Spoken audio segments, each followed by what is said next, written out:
Good morning, everyone. Welcome to Mountain Life Fitness. I'm Jackie, the owner of this wonderful facility and coach and trainer to all of you amazing Mountain Life Fitness members and clients. Welcome to our total upper body core Pilates fusion format.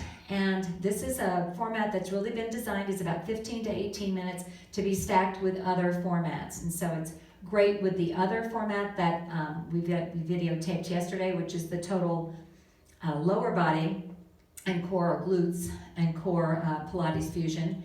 And it will pair well with any of our cardio circuits, with any of our regular circuits. Probably the only one I wouldn't use it with is functional strength, just because there's already so much upper body and core work in that format. There are 4 blocks in this format. Each one is dedicated to a different part of the body. So upper body, then core, upper body, then core. I am going to use some equipment this morning. I'm going to use 2 different gauges of tubing. You don't have a regular resistive tubing, you could use a Dynaband instead, and I'll give you alternatives with dumbbells if you don't have either. And then I'm also going to use a very light dumbbell here for rotator cuff work. So it's just important to note that it's really not very heavy at all. You won't be able to move it properly if you pick up too much load there. You could even use a can of soup for this one. So you're responsible for your warm up and cool down. We need you to be warm before you perform these programs and to cool down and stretch following. In addition, I'm not going to take off my shoes for this, but you're welcome to be in stocking feet, bare feet, whatever feels good to you. And in addition to that, I'm not going to use any music. It's just going to be you and I, and we are going to rock and roll here. So we're going to start with our heavier gauge tubing, if you have a couple of choices there. And I'm going to wrap that tubing. I'm going to use the handle around my hands. And I'm going to leave about 4 to 6 inches between. If you're going to use a dumbbell, what you need to do instead is you need to hold the dumbbell, get into a hinge position, and then go into retractions this way, okay? And you could do that unilaterally or bilaterally. I'm going to do this bilateral, and of course we don't do multiple sets in this particular format, so consequently you'll need to switch arms about halfway through, or pause the video and do the other side.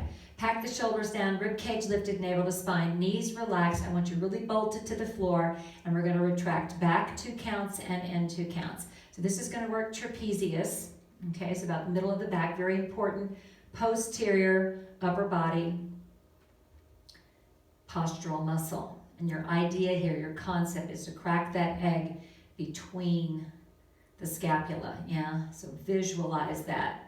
And with this particular format, you can go back through and do this same exact series of exercises 2 to 3 times through if you want to. If you want to really lengthen out that upper body and core focus. Let's go 4 more. 4, good, and 3, good, 2, and 1. And then we're going to take that tubing and bring it behind your back. So we're going to go right into opposing muscle group here. Yeah. And I'm just going to hold the tubing itself, but you can wind it around the hand if you prefer. You want your arms in 2 90-degree bends here. If you're going to work with dumbbells, you'll need to be on your back for this, and you'll need heavier dumbbells, okay? You're going to come across 2 and back to 90. So what's really important is that we're nailing that 90 degrees, forearm and upper arm perpendicular to one another. And you want the arms to stay so they slide out like you're sliding across the top of a shelf here. Push across and back. So working pectoralis, deltoids, and triceps. Yeah, and again, I'm giving you these series of exercises. Again, feel free to go back through the whole series again so you get a little bit more of that momentary muscle failure concept. Good. And out. Now let's go right arm, left arm. So punch across and back to 90. Punch across, back to 90. Punch across, back to 90, nice and slow with those dumbbells, guys. And across and back. Exhale and inhale. Keep the shoulders packed. Good. That's it. Now bilateral for 4. And let's take it out, 2 and back, 2, across, 2 and back, and 2 more. Exhale and inhale. And last time, across, 2 and back, 2. Good job. All right, we're going into triceps now. So you can hold one of the handles, and you've got the other end. Again, you can cinch up on it, which you'll need to do for an anchor. Okay. And you're going to bring those legs out about shoulder distance apart, and we're gonna press up 2 counts and down 2 counts. So you wanna go straight up. If you wanna make this harder, then you would cinch further up that tubing, make it easier, give yourself a little more to work with. Either way, just come back down to that 90 degrees and control down. Exhale, get that big squeeze at the top of the range of motion, and nose to toes core engaged here to stabilize, yeah? So we're holding our ground, feet are your driver. Yes, exhale and inhale, press up and down, contract and control, and one more, up and down, and switch sides. All right, so technique, suspend it down, find your position, find your anchor point with the opposite hand, and let's press up and down. That's the beauty of working with resistive tubing, is you can very simply change position and give yourself more or less resistance, yeah? The other thing I love about working with tubing is that you're not as focused on where gravity is in terms of moving the body part, because you've got resistance in both directions. Whereas if you're doing this with a dumbbell, okay, you're gonna have to make yourself, in this particular exercise, you're fine in this position. And let's press up, but like with the pectoralis, you're gonna have to be on your back, yeah? And 2 more, up and down, and last one, up and down. Good job. All right, so let's put this tubing down. And then this is going to be, the second block is core focus. As I mentioned to you, since I'm absolutely recreating these every single week, I have to look at my lesson plan as well. And so this is going to be sideline. We've done a couple of derivations on the theme on this one recently. You're going to have this arm out long, and this is going to work the lateral flexors. We're also going to pick those legs up though. So we're going to lift up and down, lift up and down. So you're going to feel this in the side of that torso, those lateral flexors, up and down. Compress the abdomen, yes. So you're focused now on core. But you're going to feel this in the shoulder some, in a good way, yeah. And lift and down. Exhale and inhale, up and down. Good, and let's go 4. Yes, and up. Good. 2, and 1 more, up and down. Good. Bring legs back in, and let's switch sides. So what I love about these formats is they're quick and dirty. You get in, you get it done, and you get on with your day. Or you can elongate them and create greater challenge for yourself, yeah? And let's lift up and down. And it's a go-to program, so if you don't have a lot of time, you just want to make sure you're maintaining that muscle mass. This is a great way to do it. That's it. Good, good. Exhale and inhale. And it gives you more content to work with, integrating that into the greater total mat Pilates formats that we perform here regularly on Mondays and Wednesdays. Yeah, and let's go 4 more. 4 and 3. Good, 2 and 1 more. Up and down. Good. All right, well done. Okay, and so this is going to be Superman or Superwoman. And so we're going to start off just in that sort of what we call our eye position here. And you want your forehead either, just grazing above the mat, just sort of hovering. And what we're going to do initially is just lift and hold. And then we're going to add that flutter or swim. Make sure you're moving from the shoulder and hip, not from the knee or elbow. Squeeze the buttocks, working the erector spinae muscles. Yeah. And we'll count 4, 3, 2, and 1. And release. Press yourself up and out. And then I have my tubing anchored, my lighter gauge tubing anchored. And so, again, what you need is an area that's very stable. So nothing that could pull over on you. So this is not going anywhere. It's got hundreds of pounds of body bars on there, so it's gonna stay put. And what you're gonna do is you're gonna come back, watch your head, and you're gonna grab that tubing. And this can also be done without tubing, so you can perform this entire exercise series without. This is really simulating what we perform on the reformer. So we're gonna bring those legs in tabletop, and we're gonna bring our head, neck, shoulders up as the legs extend, our arms stay straight, and they come back up over the chest. Up and out, squeeze those knees, and compress, yeah? Up and out. So fantastic exercise, guys, yeah? Total body here. Good, good. And of course, on the reformer, the carriage is moving. Here, it is not, because there is no carriage, yeah? But you're still getting a nice big pull. So adding that load into the exercise, yeah? Getting that big extension, lengthening out. As we know, Pilates is all about lengthening, strengthening, and core.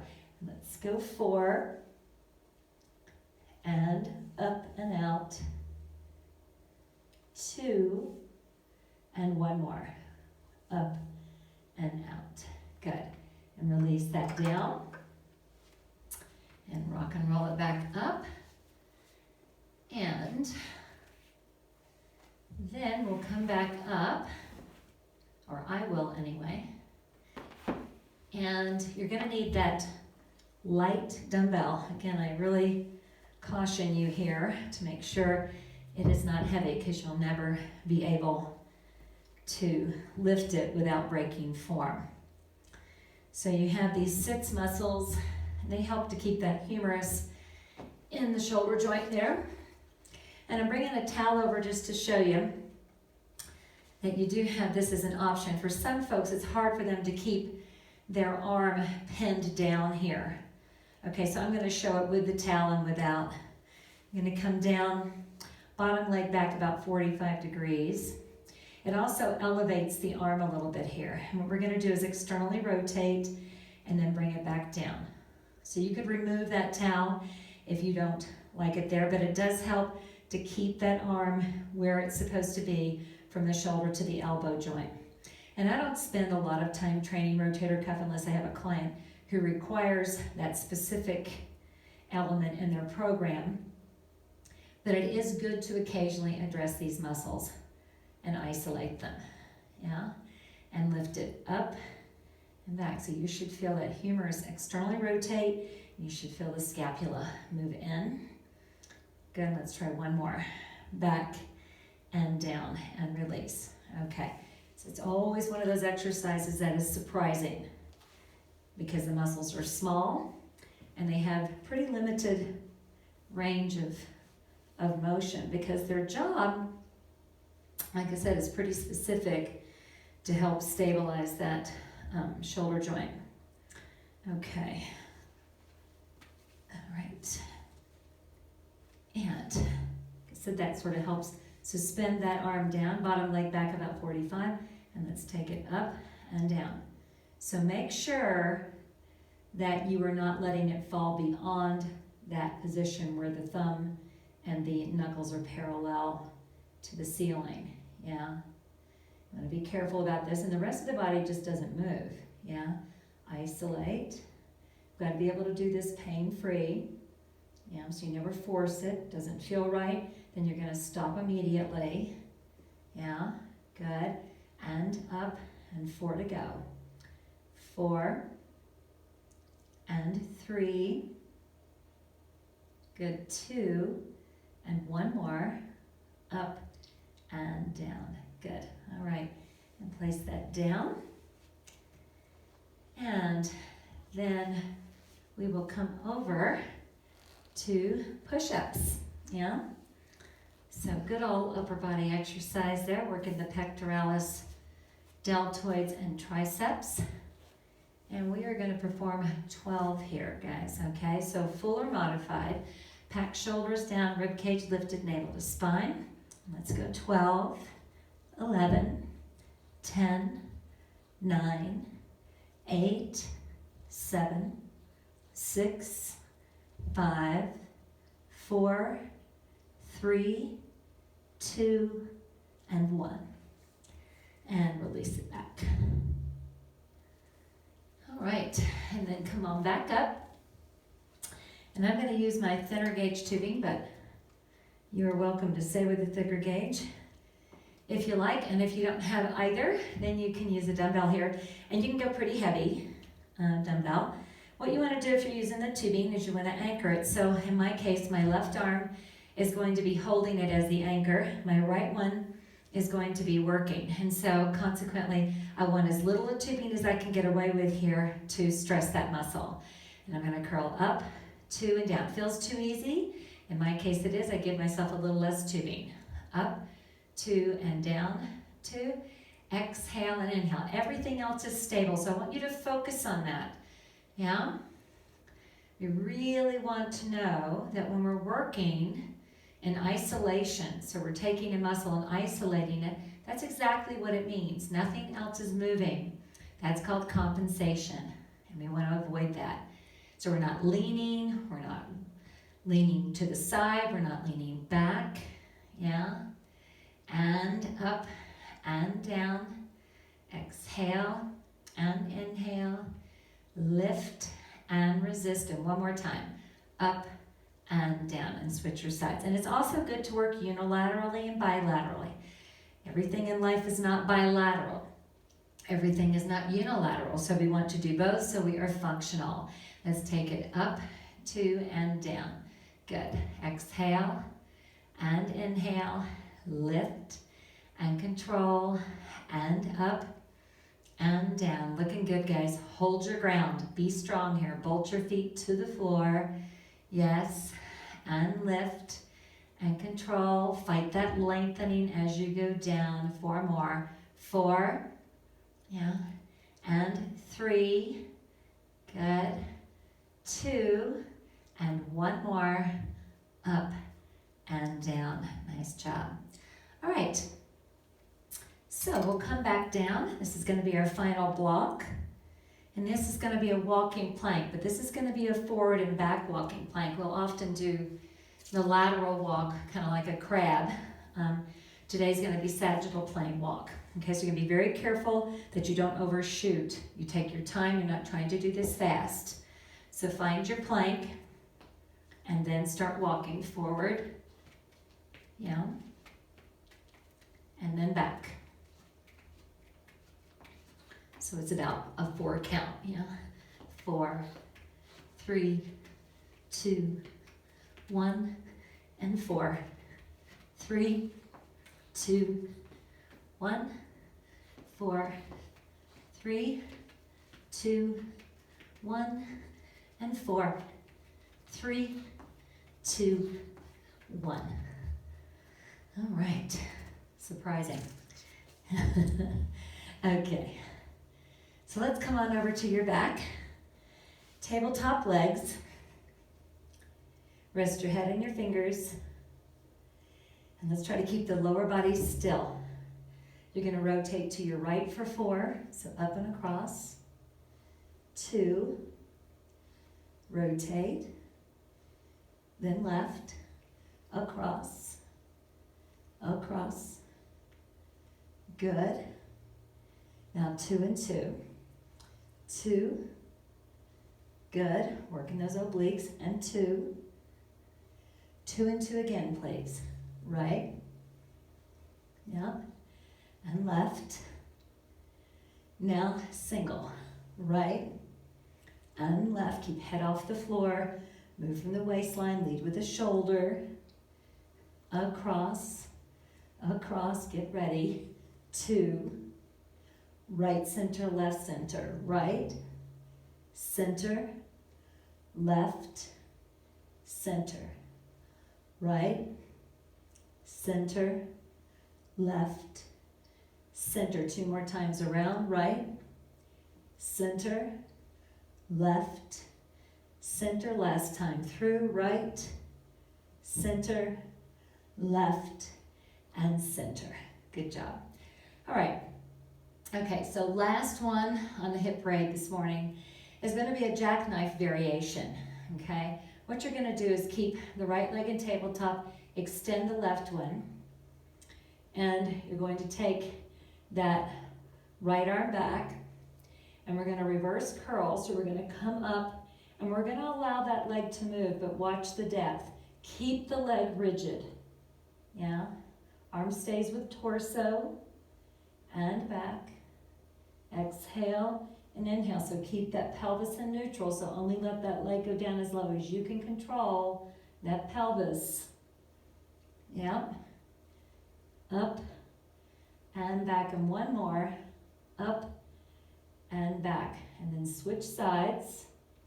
And let's go. Up and back. Yeah. Up. Keeping the leg long there. Lift and resist. And up and back. 4 to go. 4. Fight that lengthening as you come back. Up and down. Couple more. Lift and down. And one more time. Up and back. All right, great job, you guys. Rock and roll up or roll to the side to get up. And so that is your total upper body and core Pilates fusion format this week. So you've got your 4 blocks. You can play with this. You can come around and do the entire 4 blocks again in the sequence that I have here. You can take one of the blocks and integrate that into another program. Take an upper body and a core block and utilize that. Just lots of flexibility and variation, which I'm really trying to provide to you during this time so that you have all of those component parts, and it gives you quite the portfolio to work with, guys. It has been such a pleasure. Great job today, and I will see you tomorrow. Have a great day.